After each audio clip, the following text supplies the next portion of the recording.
okay? And that's the biggest problem we have with most people today.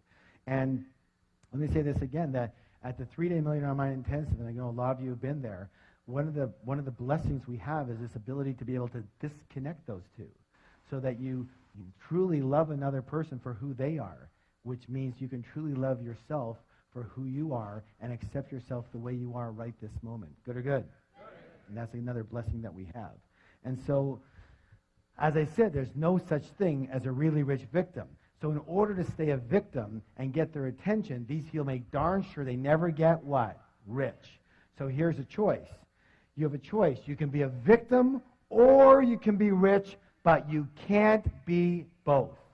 You have to choose. And let me say this right now, and I hate to be so graphic about it, but we came here to learn, yes? Yes. All right. So everybody go like this with your finger. Put it over here. Watch. Every time you blame or justify or complain, you are slitting your financial throat and your happiness throat as well. And people, well, if they want to be around you, there's something wrong with them too.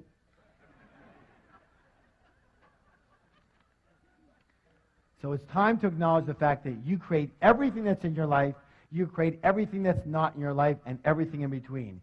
You create your wealth, you create your non-wealth, you created your exact financial situation that you're in right now.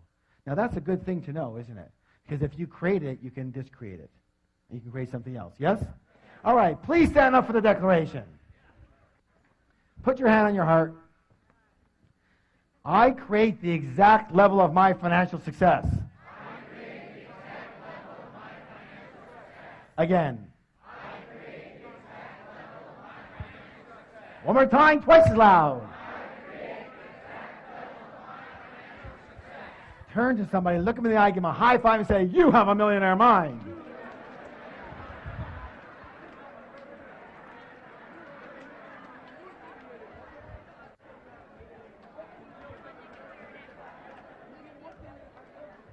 And have a seat. Good job. All right, here's another one. This is very important. Now, what do we do when something's very important that's coming up? We do a drum roll. Ready? Let's hear it. Let me hear it.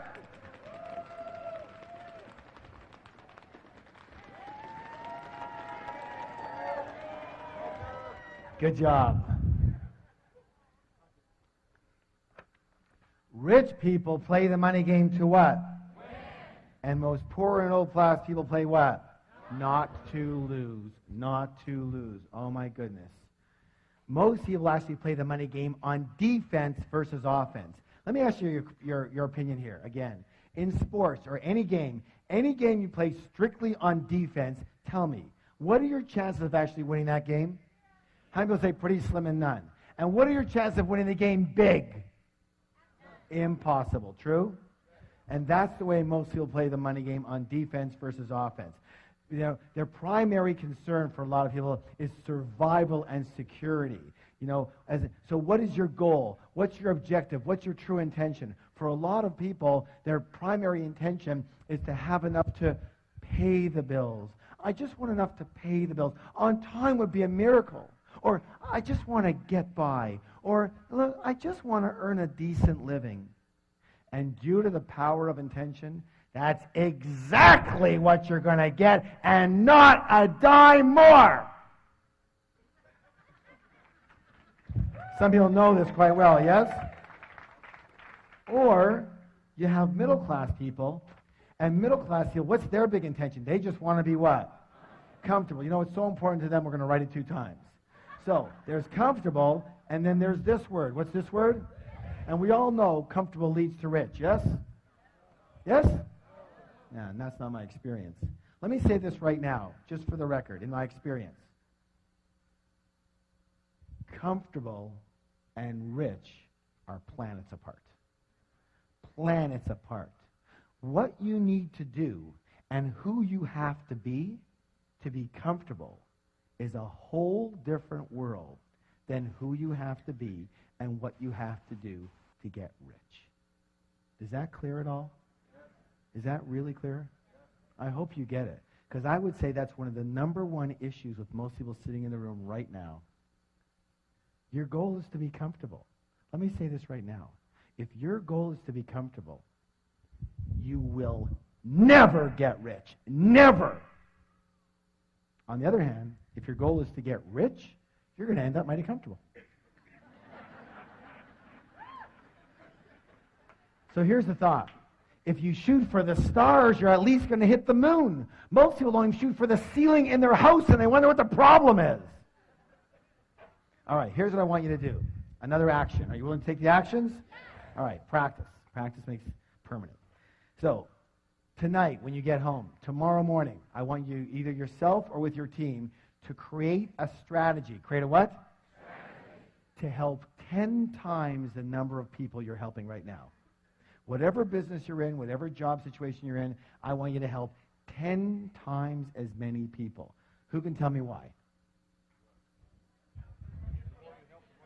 Exactly, because that's how you get paid. One of the things we do in our programs is we have certain definitions. And the definition we use of a business person or even in a job is, listen closely, a person who solves problems for people at a profit or for pay. Say that with me. A person who solves problems for people for profit or for pay. Good or good? Good. So what's your job? It's to what? Solve problems. And you get paid accordingly. Meaning that if you go out there to make money, what do? But if you go out there to solve problems, and if you go out there to solve 10 times the problems you're solving now, there's a good chance you're going to get how much more money? 10 times. Does that make sense? Because that's what delivering value is all about. It's about solving. Let me put it this way. If you're not solving a problem, I guarantee you're not getting paid. People say, well, Harv, how do I make more money? Wrong question. The better question is, how do I help more people? How do I help 10 times the people? And that's going to take a little strategy. And for a lot of you, it's going to take a little more leverage, a little more systemizing, a little more being based on results versus time. Does that make any sense? Yes or yes? All right, good job. So, please stand up for the declaration. Good exercise, yes. Hands on your heart. My goal is to become a multi-millionaire and more. Let me hear you. Again. Again. And nothing less will do. Give me a high five and say, you have a millionaire mind. Question. In the last one, why did I ask you to add on and nothing less will do? Listen closely. This could be the most important words you hear all night. Are you ready? What you settle for is what you get. Let me say it again. What you settle for is what you get. If you look at your life right now, the results of your life is exactly what you've settled for. You understand what I'm saying? People walk into a job situation or business. They walk into a job and they're in a job interview and the interviewer says, "Well, what's your salary expectations?" And they go, $250,000 a year. And the guy goes, "What? This job pays $30,000. Really? So find me another job that pays me $250,000. See, if you are only willing to do what it takes to earn $250,000 a year, that's all you'll accept. And you will keep on hunting and searching and creating the strategy until you get there. But if you are willing to take $30,000 and be comfortable and get by, that's it. You're done. Does that make any sense at all? What you settle for is what you get. Say, what I settle for is what I get. Tell somebody else, please. Good job. All right, let's go to the next one here. This one here is a simple one and really short. Listen closely. Rich people always think the word what? Both. And most everybody else thinks what? Either or. Either or. As in, either I can be rich or I can be spiritual. Either I can be rich or I can be good and kind. Either I can be rich or I can be generous. Either I can be rich or I can have my health. Either I can be rich or I can have time for my family. Either I can have money or I can have love. Either or, either or. All that is called scarcity thinking. What kind of thinking? Scarcity thinking. And the answer to all of those is what? Both. Both. Listen. Listen. You're smart enough. You're intelligent enough. And you are creative enough to create a strategy that works for you in your life. And if it's not working on day one, you readjust it until it's working on day two. The answer is what? Both. What is it? Both. Absolutely. You can be kind and generous and loving and spiritual and compassionate and really, really rich. Good or good?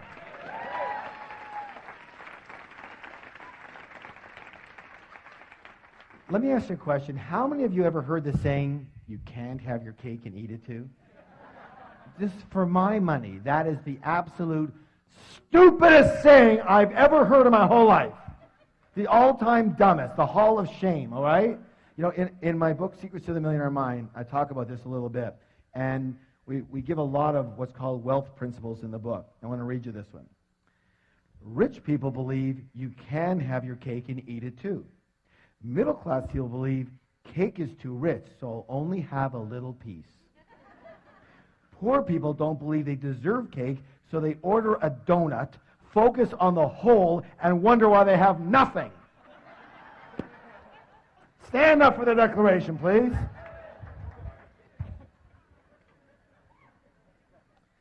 It goes like this. I can be kind, generous, and loving, and still be really, really rich.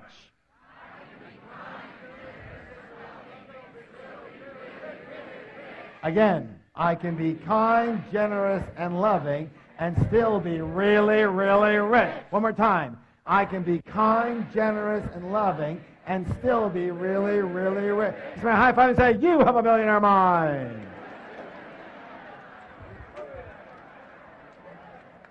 All right, good job, guys. Excellent work.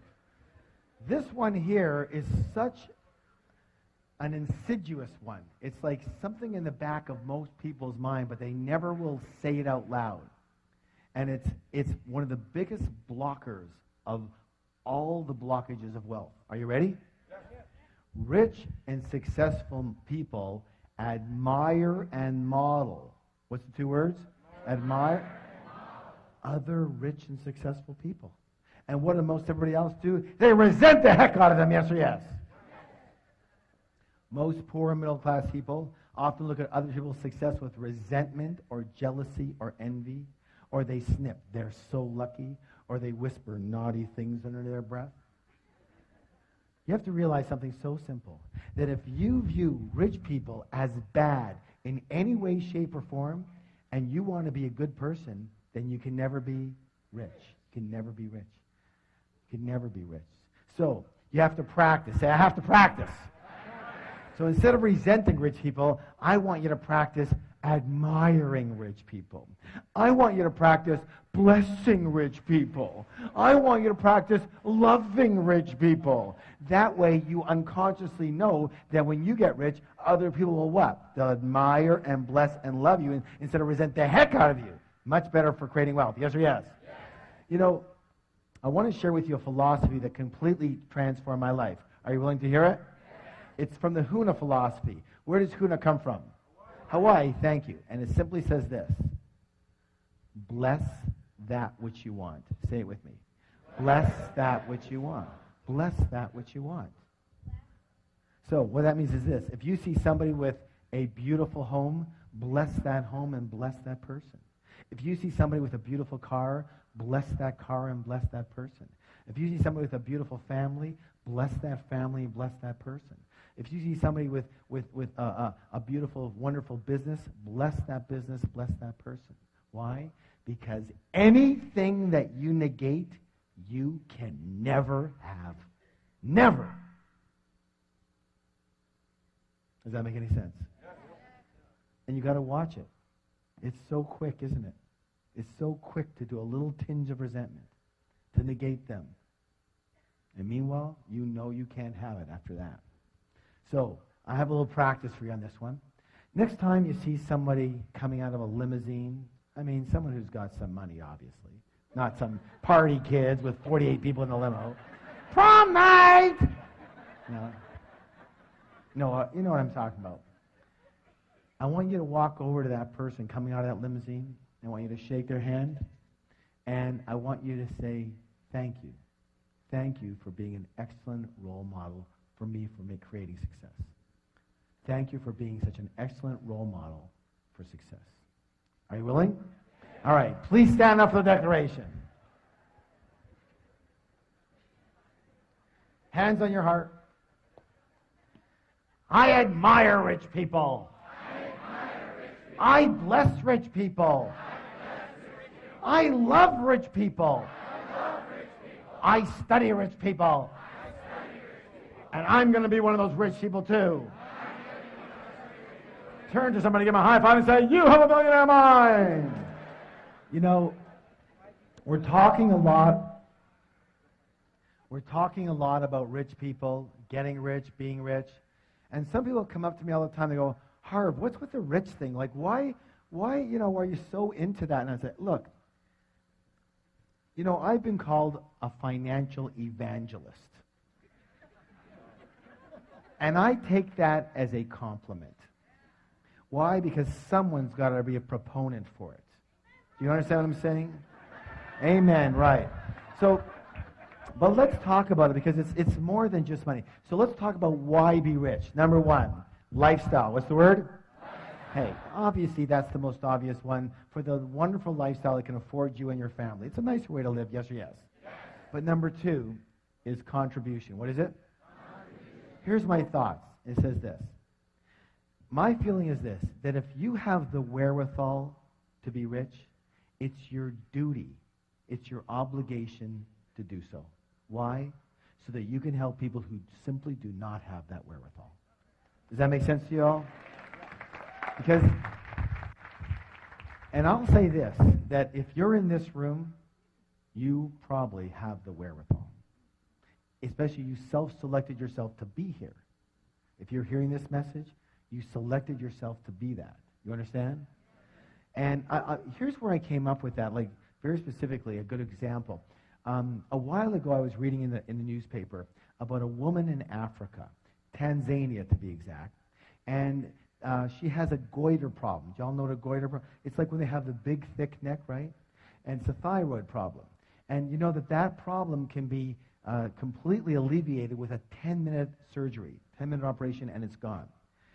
In Tanzania, they have a decent medical system, but it's a pay-for-play deal. In other words, you pay for your doctor or your hospitalization or whatever. This woman with this goiter problem has, and it costs, by the way, $31 for this 10-minute operation. She has been saving for just over 5 years.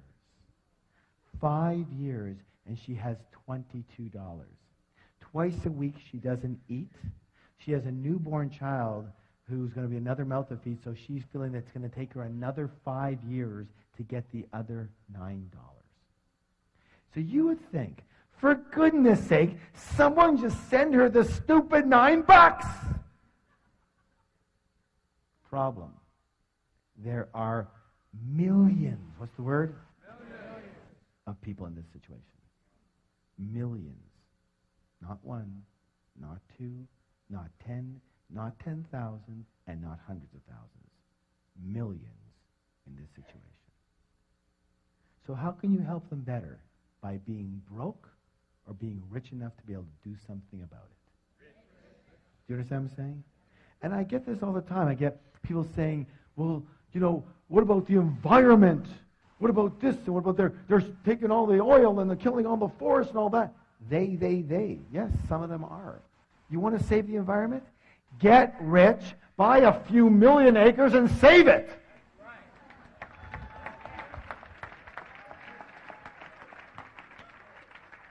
You're going to have some power and control over your land. Do you understand what I'm saying? Yes or no? Yes. Take responsibility is what I want to say on that.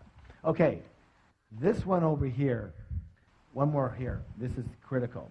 The third reason is for what? Who you have to become in order to create wealth. In other words, who do you have to be in character, in virtue, in traits? How big do you have to be to get rich versus, being broke? And there's certain characteristics that it takes to be incredibly successful. Because what creates success? And isn't it one of the things being one of the best in your field? Yes or no? Yes, yes or no? Yes. Absolutely. Who do you have to be? What do you have to know? Who do you have to be in character to be the best at what you do in order to get paid the most? Does that make sense to you? So who do you have to become? It's a learning process. And that brings us to the next way that rich people actually think quite differently and are quite different than most other. Rich people are what? Bigger than their problems. What is it? Bigger than their problems. And most other people are what? Smaller than their problems. Smaller. And the secret, guys, I want you to hear something right now. If you will just understand and take action on this one right here, I promise you, mano a mano, heart to heart, your life will just skyrocket. It will go to a whole other level, and you'll see why in a moment. Are you ready? Yes. Listen closely. The secret to success, my friends, is not to try and avoid or get rid of your problems. The secret to success is to grow yourself so you are bigger than any problem. So we got the size of you, and we got the size of your problem. And let's do a little scale here. So here we are. Here's you and here's your problem. And we are dealing with, say, a level 5 problems. But you happen to be a level 2 person. Question, is that a big problem or a little problem? That's a big problem, right? But let's say you grow yourself to, say, be a level 8 person. Same problem. Big problem, little problem. Little problem. Now let's say you work with us and you grow yourself to be, say, a level 10 person. Big problem, little problem. No problem. It doesn't even exist in the realm of your mind as a problem. You don't see it as a problem. It's just something to take care of, yes or no? Yes. Let's test this out.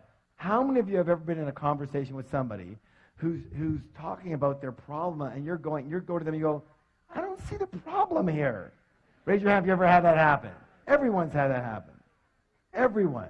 Because at that point in time, they are smaller than their problem. So it's not about the size of the problem, it's about the size of you. There's always going to be problems, yes or yes?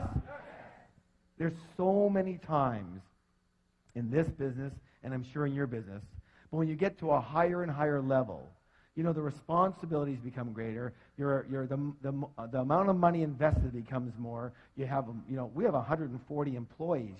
There are staff people. There's, huge overheads and lots of what?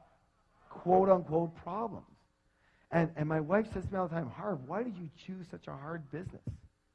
And I go, it's not about the business. It's about me. Because if I can't handle the problems here, you think I can handle the problems there? Because problems are going to be with you all the time. True or true? And running away from them or playing small because you don't want any problems, that's crazy. Let's face it. We're going to have quote-unquote problems. But the size of those quote-unquote problems will depend on the size of us, not the problem. Raise your hand if you've ever felt like, I don't want to get into the big leagues because there's so many problems there. I just want to have a nice, simple life. Raise your hand. Be honest. Come on. More than half of you in here. How's it working so far? You still have the problems, but you're broke. That's the biggest problem of all.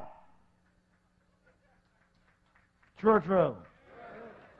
I figure it this way. If I'm going to have problems, I might as well get rich.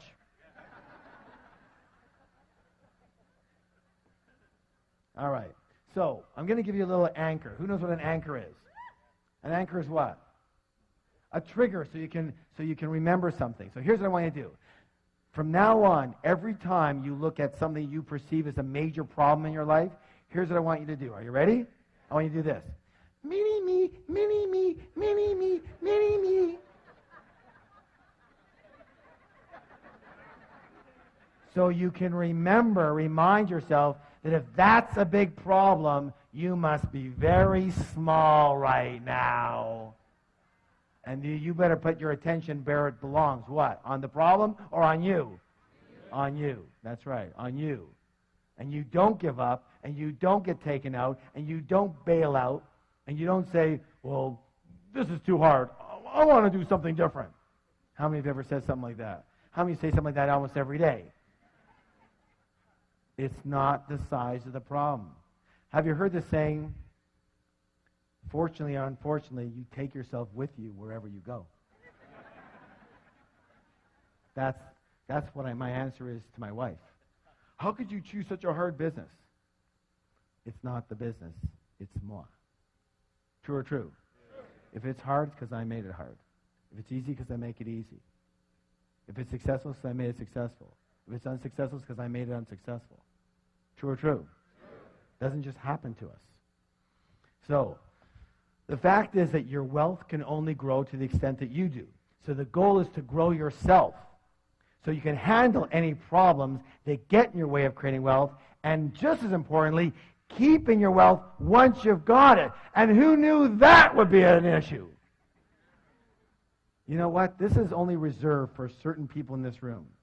People who have or have had a lot of money and know that it's one complete world to make it. And it's a whole other world to keep it. True or true? That is a whole other world. And again, it's not about the it. It's about you. It's about you. And so, really, you're like a container. Say, I'm a container. And if the container is small, but the money is big, what has to happen? That's right, the money goes. The money goes. Do y'all understand that? Let me say this again. If you, the container, is small, but somehow the money is big, what has to happen? It doesn't fit. It has to go somewhere else. True or true? So you have to grow yourself so you become a big, big container. So you can attract and hold money. And one of the things we do in our programs is we focus on not only growing yourself as a container, but consistently growing yourself. Because if you want raise your hand if you want your money to consistently grow. Remember, your money can only grow to the extent that you do. So if you want your money to grow, who has to grow? I do. Now you got it. Now you got it. Now you've got the root. You have to keep up with the money. Let me put it another way. Your money has kept up with you. I'll say it again. Your money has kept up with you. If your money's here, it's because you're here. Does that make any sense? If your money's here, it's because you're here. If you're here and your money's here, it's going to have to meet you. It'll always grow to the extent that you do, and always come down to the extent that you are. Raise your hand if you've ever heard stories about people who are doing really well and then they messed up in their relationships, messed up with habits or with drugs or alcohol, and what happened to their money? Always comes down to meet them. No? Yes?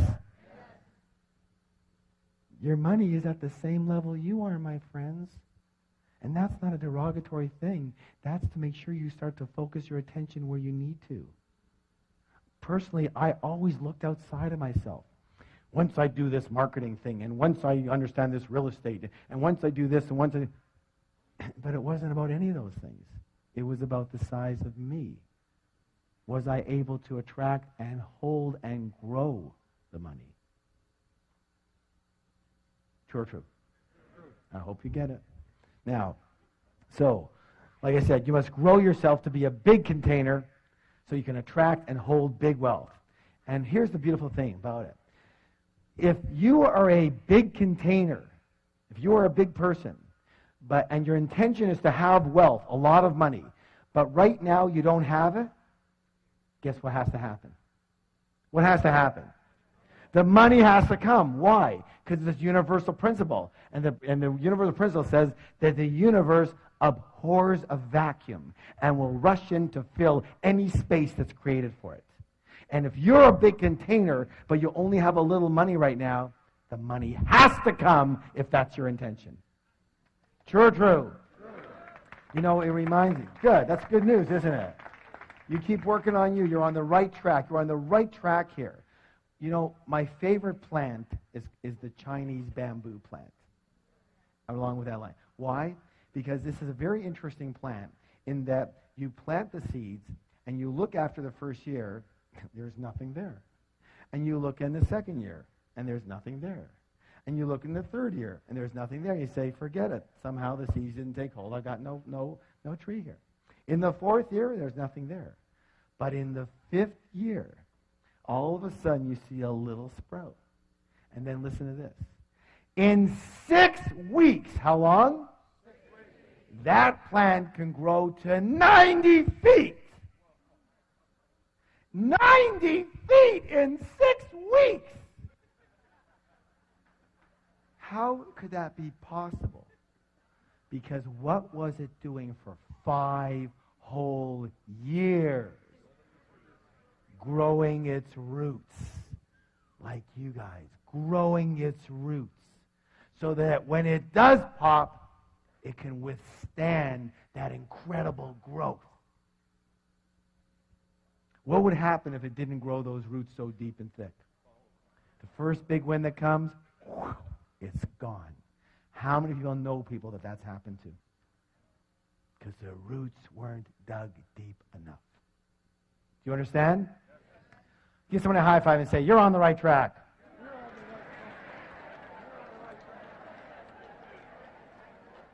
That's why it's so imperative that you keep learning and growing. Learning and what? Growing.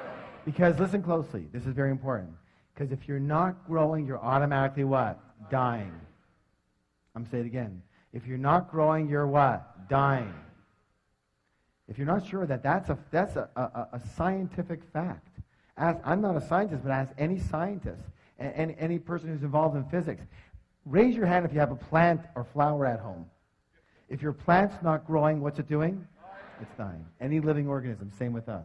And that's why I have a message for all you guys and all you gals who are a little, say, semi-retired or retired or a little older and going, there's nothing left to do. Just kind of play around, and that's okay. But guess what? You're going down. You're going down. If you're not growing, you're what? Dying. That's why being comfortable sucks. That's why it sucks. Because you can't stay comfortable. You can't stay stagnant. You're either going up or down. It's a dynamic universe. Yes or yes? So forget comfortable. You keep on growing. Well, I don't want to kill myself.